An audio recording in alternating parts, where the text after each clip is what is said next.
नमस्कार साथियों, आपका स्वागत है हमारे इस यूट्यूब चैनल पर। यदि हमारे इस यूट्यूब चैनल पर पहली बार आए हो तो हमारे इस यूट्यूब चैनल के लिए साथियों सब्सक्राइब जरूर कर लेना और एक प्यारा सा कमेंट भी कर देना। और दोस्तों, वीडियो को लाइक शेयर करना और साथियों वीडियो को लाइक शेयर करना मत भूलिएगा। आइए साथियों, देर ना करते हुए चलते इस वीडियो की तरफ। आखिर जान लेते हैं आज की वीडियो किस टाइटल पर बनी हुई है।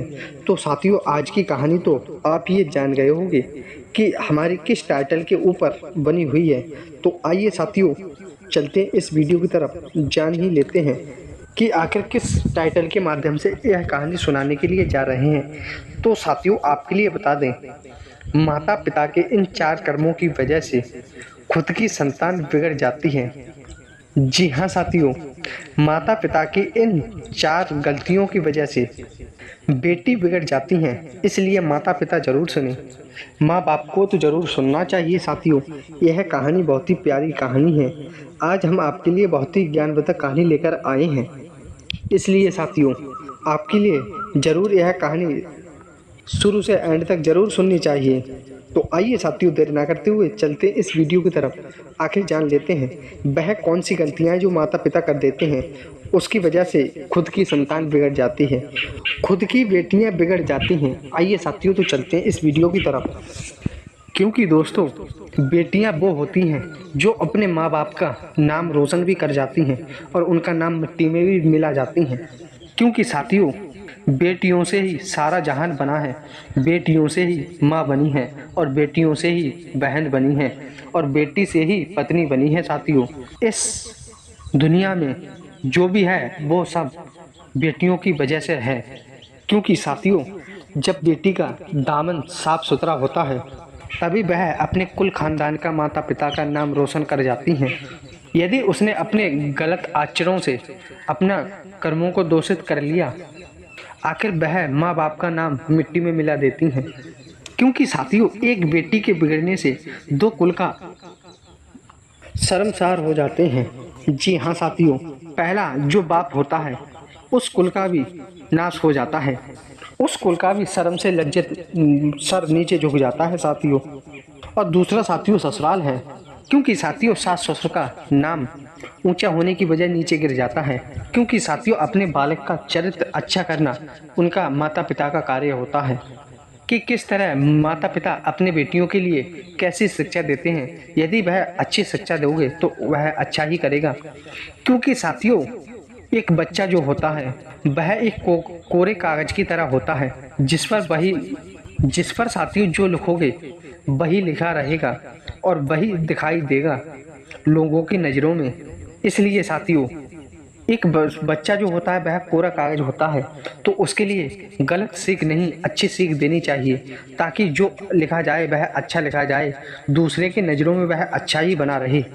तो साथियों, इस तरह हम एक कहानी के माध्यम से आपके लिए बता देते हैं।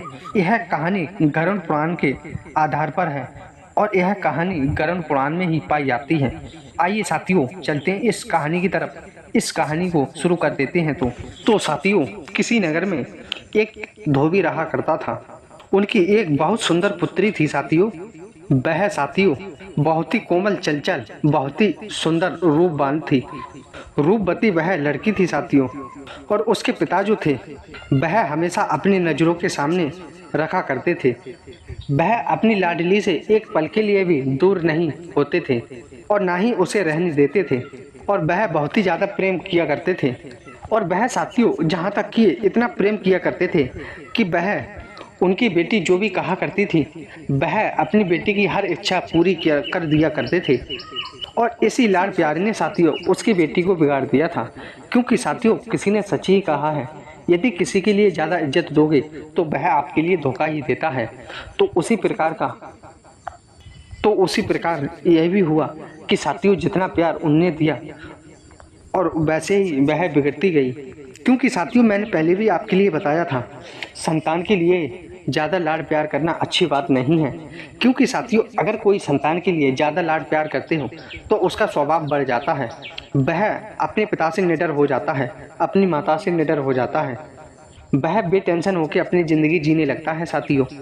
मैं साथियों यह नहीं कहता कि तुम अपने बच्चों से प्रेम मत करो, करो उतना करो जितना चल सके, ज़्यादा मत करना जो कि बच्चे बिगड़ ही जाए। उन्हें सब कार्य वह करो, उन्हें अच्छे अच्छे कपड़े भी पहनाओ समय पर, और समय समय पर डांटो भी, और समय समय पर उनको लाड भी जताओ। तभी साथियों वह धोबी की बेटी जो थी वह नौजवान हो जाती है, शादी के योग्य हो जाती है साथियों। तभी साथियों उस धोबी ने सोचा कि यदि मैं अपनी बेटी की शादी करूंगा तो जिस जगह करूंगा जहां पर जिससे उसकी शादी होगी वह मेरे ही द्वार पर रहा करेगा, मेरा बेटी का जमाई जो है वह मेरे ही घर रहा करे।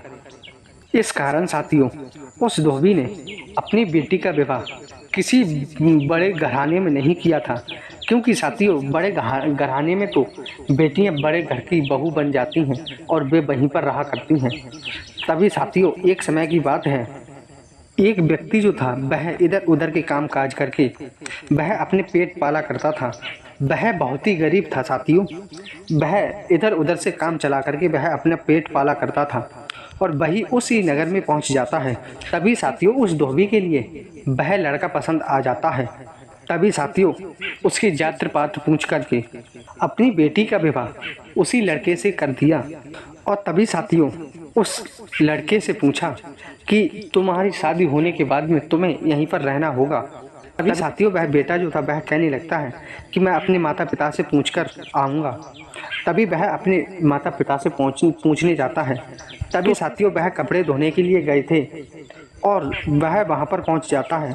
वहाँ पर पूछ करके वह वापस आता है और उस धोबी से कहने लगता है कि यह रिश्ता मुझे मंजूर है, मैं यहीं पर रहा करूँगा, मैंने अपने माता पिता से पूछ ली है। तभी साथियों वह उसकी बात मान जाता है और उसकी शादी कर देता है। तभी शादी करने के बाद में उस शर्त के अनुसार वह अपने ससुराल में ही रहने लगा, यानी कि उस धोबी के घर पर ही रहने लगा। तभी साथियों वह वहीं पर रहा करते थे और वह धोबी जो था वह अपनी पत्नी से कुछ भी नहीं कहा करता था और वह अपने ससुराल में बहुत ही अच्छे से रह रहा था, क्योंकि साथियों उस लड़की के माता पिता जो थे वह बहुत ही अमीर घराने के थे। लेकिन साथियों उस धोबी की बेटी में एक कमी थी। वह जो थी वह हमेशा अपने पति को नज़र में रखा करती थी और वह साथियों कभी भी अपने पति से प्रेम से कुछ भी नहीं किया करती थी, ना ही उनका कहना माना करती थी, क्योंकि साथियों वह गांव-गांव डोला करती थी और इस बात की भनक उसके पति तक लग जाती है और वह उसका पति जो था वह उसे समझाने लगता है। लेकिन साथियों वह अपने पिता के घर पर होने के कारण उसे लाज लज्जा तो थी ही नहीं, वह किसी चीज़ का भी डर नहीं करती थी, क्योंकि साथियों वह उस धोबी की बेटी जो थी वह अपने पूरे गांव में घूमा करती थी। एक ऐसा मान के चलो जैसे वह शादी से पहले घूमा करती थी वैसे ही बिना टेंशन के पूरे गांव में घूमा करती थी। जब साथियों उसका पति जो था उसे समझाने की कोशिश करता तो वह अपने पति के लिए हमेशा यही ताना दिया करती थी कि तुम तो मेरे पिता के यहाँ पर पेट पाल रहे हो, तुम्हें खाने के लिए भोजन तक नहीं था और तुम्हें ज़्यादा बकवास करने की ज़रूरत भी नहीं है, क्योंकि तुम में इतनी भी सामर्थ्य नहीं रही अब कि तुम अब खुद का पेट पाल ले, तो मेरा कहाँ से पाल पाओगे। जब साथियों उसने अपनी पत्नी को समझाना चाहा तो उसने इसी तरह का उसे ताना दिया और साथियों उसके पति ने उसके पिता से बिल्कुल भी एक भी शिकायत नहीं की कि तुम्हारी बेटी मुझे रोज ताना दिया करती है। और साथियों वह धोबी जो था वह अपनी बेटी को अच्छी तरह जानता था, लेकिन फिर भी उसने अपनी बेटी को कभी भी समझाने की कोशिश नहीं की। तभी साथियों उसका धोबी पिता जो था वह सोचने लगता है कि मैंने इसे छोटे पर नहीं समझाया, अब क्या मेरी बात मानेगी है। वह साथियों अपने घर पर एक बेटी की तरह रहने लगी, पत्नी का तो कोई लक्षण उसमें नजर ही नहीं आ रहा था साथियों। तभी साथियों अपने पत्नी के रोज ताने सुनने के बाद वह बोर हो जाते हैं और वह धोबी जो था वह अपने ससुराल को छोड़ कर के चला जाता है। इस तरह साथियों वह अपने ससुराल को छोड़कर जाते हैं तो उसके ससुर के लिए बहुत ही दुख होता है कि आखिर मेरे दामाद कहाँ चले गए। तभी साथियों वह यह सोचने लगे कि आखिर मेरे लक्षणों की वजह से और मेरी बेटी के लक्षणों की वजह से मेरे दामाद आखिर इस घर को छोड़कर चले गए हैं, क्योंकि मेरी बेटी बहुत ही बड़ी पापी चारनी है। क्योंकि साथियों मेरे दामाद जो थे वह बहुत ही अच्छे स्वभाव वाले थे और यह उनकी बात नहीं माना करती थी, इसलिए वह यहाँ से छोड़कर इसे चले गए हैं।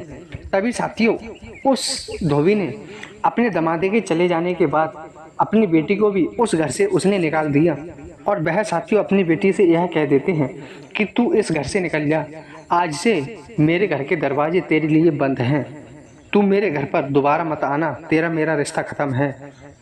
इस तरह साथियों कह करके उस धोबी ने अपनी बेटी को ही घर से निकाल दिया।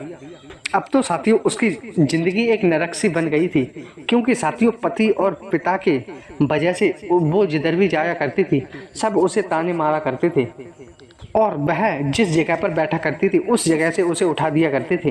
कोई भी अपनी जगह पर पना नहीं देता था साथियों से। कई दिन तक साथियों वह बेटी जो थी वह ऐसे ही भूखी प्यासी भटकती रही। अब साथियों उस बेटी के लिए तो अच्छे से पता चल रहा था कि मैंने आखिर अपने पति का बिल्कुल भी मान सम्मान नहीं किया, ना ही उनकी इज्जत केयर की, और मुझे तो मेरे पति के त्याग देने से ही मेरी यह दशा हो रही है।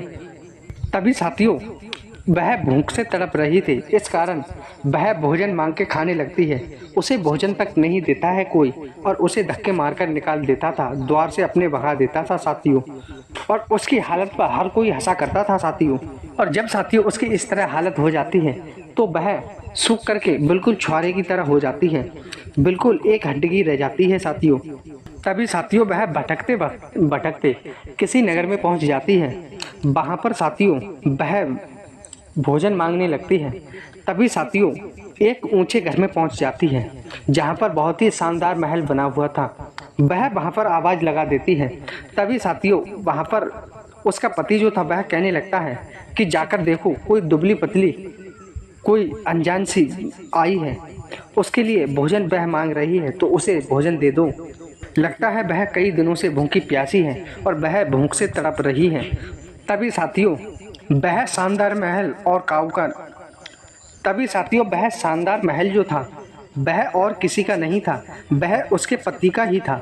और साथियों वह नगर और किसी का नहीं था, उसके पति का ही था। उसने अपने ससुराल से भागने के बाद में उसने अपनी दूसरी शादी कर ली थी, दूसरा विवाह रचा लिया था साथियों। तभी वह दूसरी पत्नी से कहता है कि जाकर के देखो कि बाहर कोई दुखहरण आई है और वह भूख से लथपथ है, उसे आदर साथ भीतर लेके आओ और उसे भोजन करा दो। तभी साथियों उसके पति ने उसे देखते ही पहचान लिया था कि आखिर यह तो मेरी ही पत्नी है। तभी साथियों उसने अपनी पत्नी को भेज करके उसे अंदर बुलाने को कहा, क्योंकि साथियों वह जान चुका था कि ये मेरी पहली पत्नी है, वह पहचान चुका था उसे। और साथियों दूसरी पत्नी से यह कह देता है वह। तभी साथियों वह अच्छे अच्छे भोजन करने लगती है।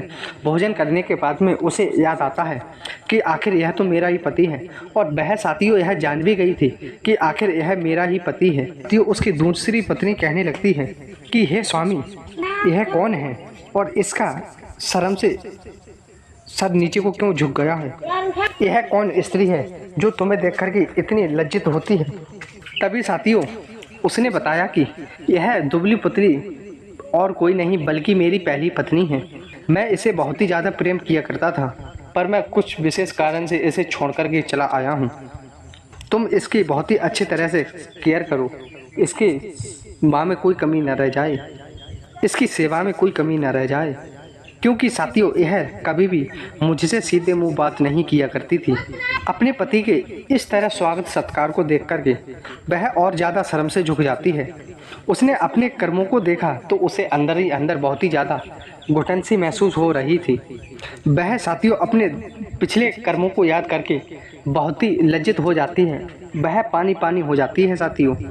तभी साथियों वह उस पाप की अग्नि में जलने लगी और वह कहने लगी कि मैं कितनी बदनसीब थी कि मैंने अपने पति की एक दिन भी कोई भी फिक्र नहीं करी, और यह देखो यह कितनी उसकी बात मान रही है, और मेरे पति कितने अच्छे हैं, मेरी आज भी सेवा सत्कार कर रहे हैं। इस तरह साथियों सोचते सोचते वह अपनी आत्महत्या कर लेती है।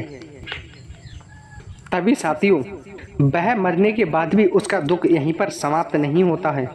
मरने के बाद में उसकी आत्मा यमराज की यहाँ पर पहुँच जाती है साथियों।